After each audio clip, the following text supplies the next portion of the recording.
सास खो गई। ये कहानी शुरू होती है रघुकुल निवास से। जैसा इस घर का नाम था वैसा ही इस घर का वातावरण भी। रघुकुल निवास एक भरा पूरा खुशहाल निवास स्थान था, जहाँ गोमती अपने पति, बेटे, बहू और पोते के साथ रहती थी।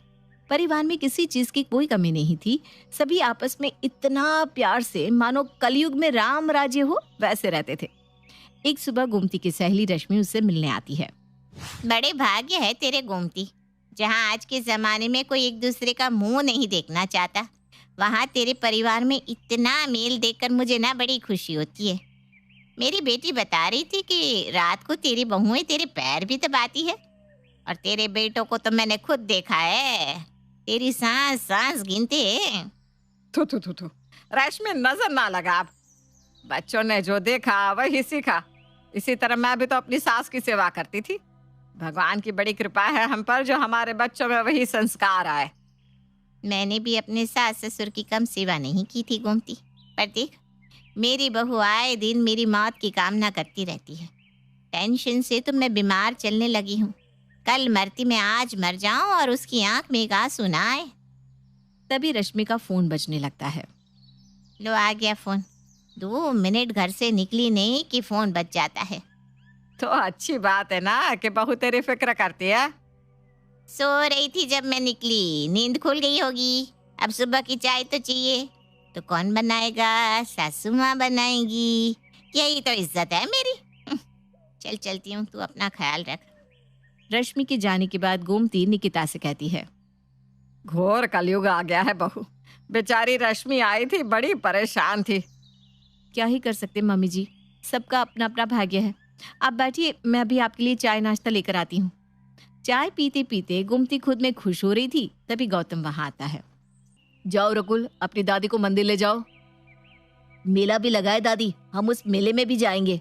हाँ हाँ मेरे राजकुमार। रकुल के साथ गोमती मंदिर जाने के लिए निकल पड़ती है। पूजा के बाद दोनों मेले में जाते हैं, जहाँ रकुल अपनी दादी का हाथ छोड़कर शुगर कैंडी वाले के पीछे बढ़ जाता है। मैं शुगर कैंडी खाऊंगा। शुगर कैंडी वाले के पास पहुंचकर रकुल कहता है, दादी पैसे दो ना। रकुल जैसे ही पीछे मुड़ता है वो देखता है कि गोमती वहां है ही नहीं। दादी कहाँ गई? ओ गॉड, पापा मुझे छोड़ेंगे नहीं। दादी तो कहीं दिख भी नहीं रही, खो तो नहीं गई? अपने साथ अपनी दादी को ना देखकर रकुल फूट फूट कर रोने लगता है और पूरे मेले में गोमती को ढूंढता है, पर उसे वो कहीं नहीं मिलती। रोता हुआ रकुल भागते हुए अपने घर आता है। पापा मुझसे बहुत बड़ी गलती हो गई पापा। दादी को मैं लेकर गया था, पर अब वो कहीं नहीं मिल रही। मुझे माफ कर दीजिए, दादी खो गई है। ये सुनते ही कमरे के अंदर से दोनों बहुएं ऐसे भागकर बाहर आती है मानो उन्हें कोई जैकपॉट लग गया हो। माँ खो गई है? तो सच बोल रहा है ना? कहीं ऐसा तो नहीं कि वो मार्केट में घूम रही हो? नहीं, मैंने हर जगह ढूंढा, पता नहीं दादी कहाँ खो गई। मम्मी मुझे माफ कर दो। मेरी माँ खो गई है, कोई तो उसे ढूंढ लाओ। अरे स्नेहा, तू घर के अंदर क्या अपनी सास को याद करी है? घर के बाहर निकल, मोहल्ले में जरा चीख पुकार कर, तेरी आवाज सुनकर आ जाएंगी वो। हाँ, मैं समझ गई। और गौतम के इशारा करते ही दोनों बेटे और बहू मोहल्ले में निकलकर जोर जोर से छाती पीट पीट कर रोने लगते हैं, मानो उन्होंने गोमती की लाश ही देख ली हो। चारों की ऐसी हालत देखकर मोहल्ले वाले उन्हें संभालने आते हैं। हे भगवान, किस तरह फूट फूट कर रो रहे हैं बच्चे। आजकल जिस जमाने में लोग अपने बूढ़े माँ बाप को वृद्धाश्रम में छोड़ आते हैं, गोमती के ना मिलने पर देखो इनकी क्या हालत हो गई है। हिम्मत रख बहू, मिल जाएगी गोमती, यहीं कहीं होगी। नहीं मिलेगी आंटी जी, मम्मी जी हमें धोखा देकर चली गई। हमारी मम्मी हमें धोखा देकर चली गई, अब मुझे जिंदा नहीं रहना। मैं उनके बिना नहीं रह पाऊंगी। 4-5 घंटे इसी तरह रोने धोने के बाद चारों लौटकर अपने घर आ जाते हैं। हे भगवान, तेरा लाख लाख शुक्र है। मार्केट में तो बड़ी भीड़ है, कहीं रोड पार करते हुए वो किसी गाड़ी के नीचे तो नहीं आ गई होगी? आ ही गई होंगी। उनके बाद उनकी संपत्ति तो हमारी ही है कि नहीं भाभी? और किसकी होगी? तू भी ना। माँ के आगे पीछे था ही कौन? बस ये 2 बेटे, तो संपत्ति तो इन दोनों में ही बटेगी ना। जहाँ रकुल को इस बात की चिंता थी कि घर पर उसकी अच्छे से खातिरदारी की जाएगी, वहाँ गोमती के खोने पर उसकी दोनों बहुएं तो बड़ी खुश हो जाती हैं। 2 दिन बाद, मम्मी नहीं है तो तुम खाना भी नहीं बनाओगी क्या? माँ के सामने बहुत अच्छा बनने का नाटक कर लिया, अब नहीं होता। नहीं होता काम तो एक नौकरानी रख लो। वैसे भी अब तिजोरी के ऊपर लगा हुआ ताला तो टूट ही जाएगा। अब कौन सा मम्मी तुम्हें नौकरानी रखने से रोकेगी? भैया ठीक कह रहे हैं। अरे पर ये काम वाली मिलेगी कहाँ? आजकल काम वाली मिलना इतना बड़ा काम हो गया है कि पूछो मत। फिर भी मैं अगल बगल 2-4 घरों में बोल देती हूँ, उनके घर पर कोई काम वाली होगी तो हमारे यहाँ भेज देंगे। और शाम को ही एक बड़ा सा घूंघट लिए उनके दरवाजे पर आती है गणेशी। कौनो है का अंदर? सुने हैं आप लोगों को एक काम वाली की जरूरत है। हाँ है ना। पर आप दोनों बहुरिया तो भले चंगी लगती हैं। इस उम्र में तो आपको खुद ही सब कुछ कर लेना चाहिए। अब क्या बताएं, हमारी ना सास खो गई है। उनके जाने के दुख में हाथ पैर सूने पड़ गए हैं।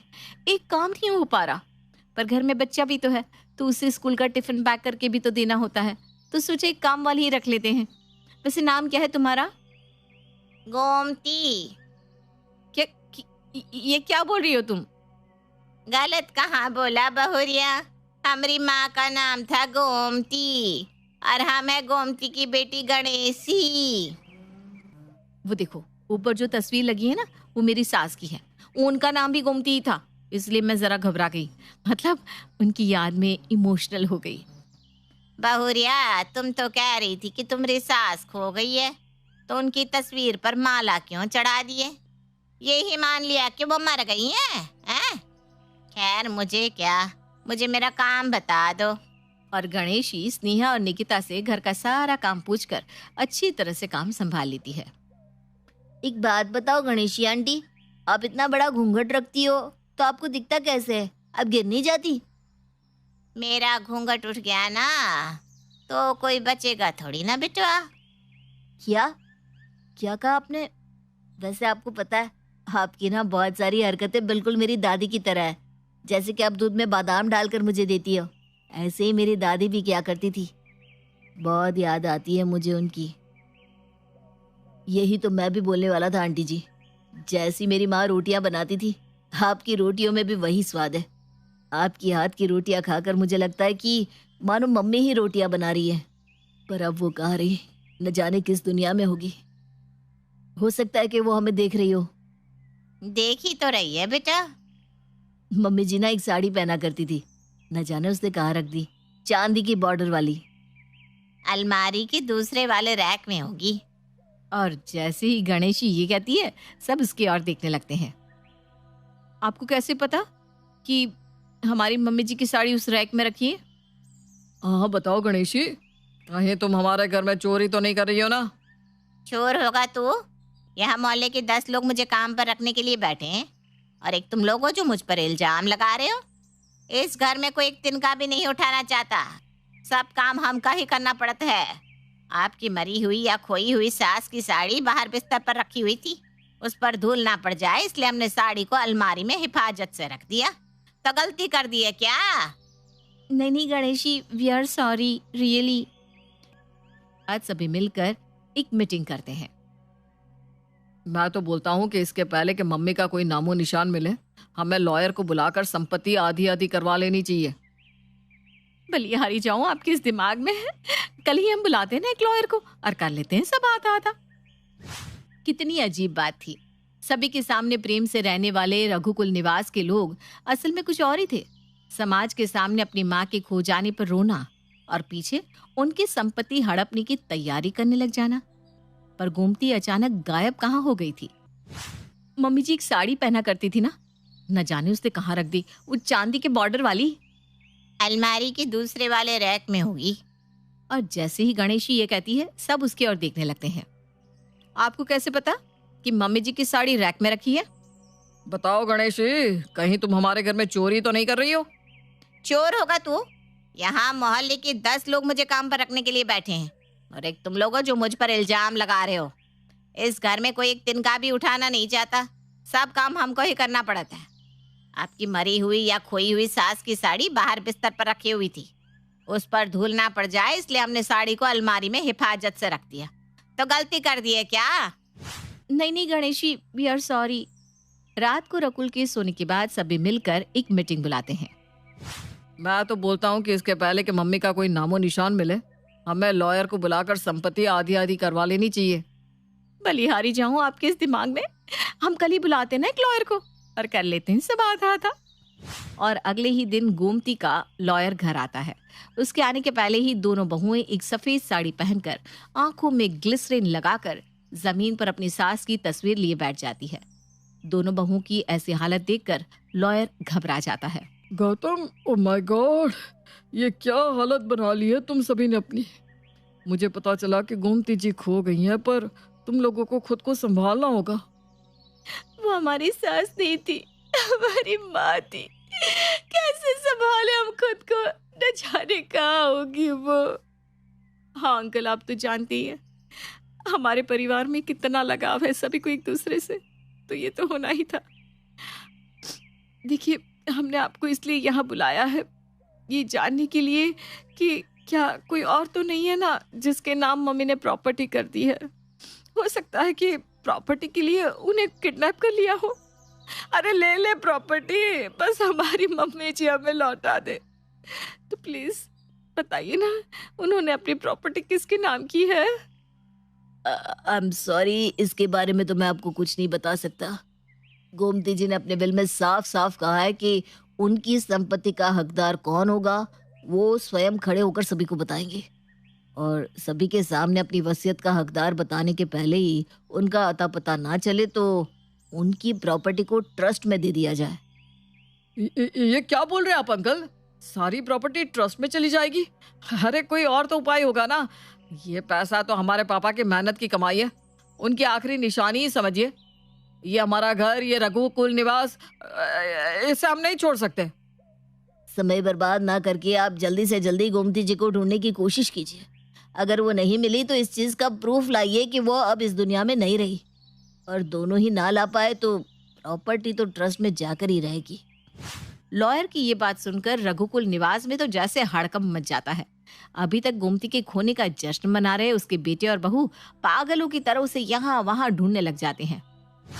सब आपकी गलती है भैया, सभी के सामने नाटक तो कर लिया पर मम्मी के खोने का FIR तक नहीं लिखवाया। अब तक तो पुलिस उन्हें ढूंढ कर भी ले आती। चली गई ना प्रॉपर्टी हमारे हाथ में से। मैं जा रहा हूँ FIR करवाने। अरे काहे इतना बावला हो रहे हो बिटुआ? वो तो मर गई होगी अब तक।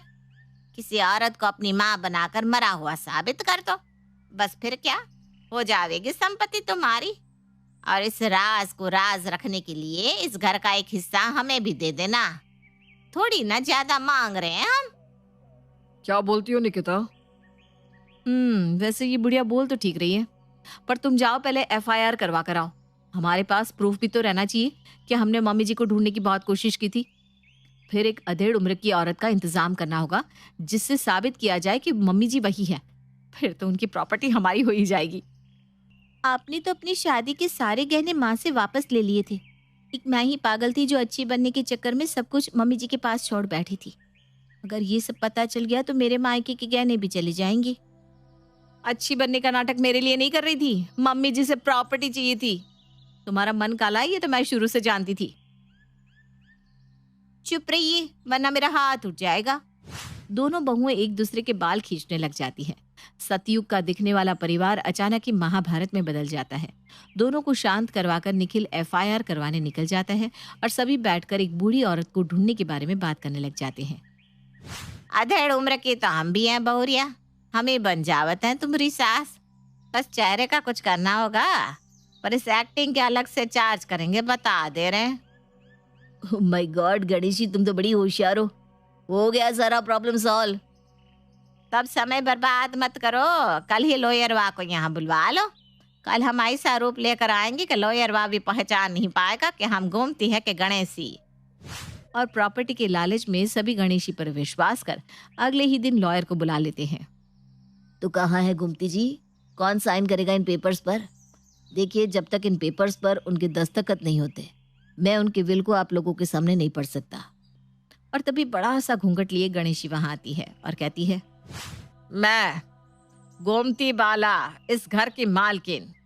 ये कहकर जैसे ही गणेशी अपना घूंघट उठाती है, उसका चेहरा देखकर सभी हक्के बक्के रह जाते हैं। मम्मी तुम तो खो गई थी ना। हाँ बेटा, मैं खोई नहीं थी। असल रूप में तो मैं तब मिली जब तुम लोगों की नजर में मैं खो गई थी। अपने अस्तित्व से खोई हुई मैं तुम लोगों के बीच में थी। मुझे लगता था कि तुम सबको मुझसे बड़ा प्यार है। रकुल से बिछड़ने के बाद मैं मेले में गिर पड़ी और मेरे घुटने में चोट लग गई। फिर मुझे डॉक्टर के पास मरहम पट्टी के लिए जाना पड़ा। वहां से घुटनों की मरहम पट्टी कर घर में जैसे ही लौटी, दरवाजे पर ही मैंने तुम लोगों की बातें सुन ली। तुम लोग तो इस चीज का जश्न मना रहे थे कि मैं खो गई हूँ। ये सुनते ही मैं रश्मि के घर चली गई। फिर रश्मि ने मुझे बताया कि तुम लोगों को एक नौकरानी की तलाश है और तुम लोगों के काले मन की और बातें जानने के लिए मैं काम वाली गणेशी बनकर तुम लोगों के बीच आ गई।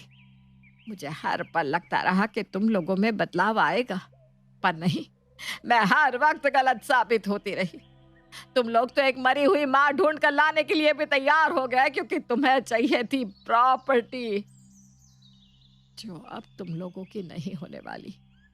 मेरी संपत्ति का मालिक मेरे मरने के बाद होगा रकुल, और इस घर में मेरे और रकुल के अलावा अब और किसी के लिए जगह नहीं है।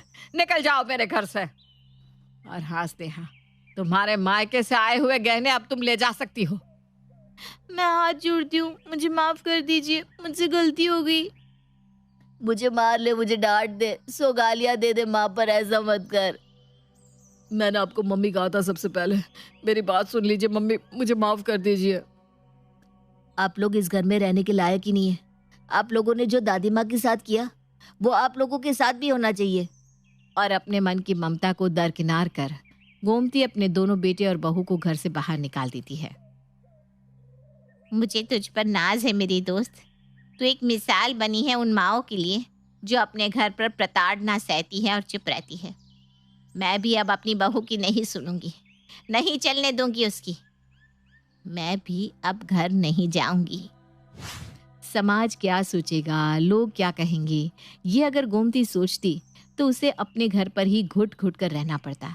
अपने बच्चों की अकल ठिकाने लगाने के बाद गोमती अपने पोते के साथ खुशी खुशी रहने लग जाती है।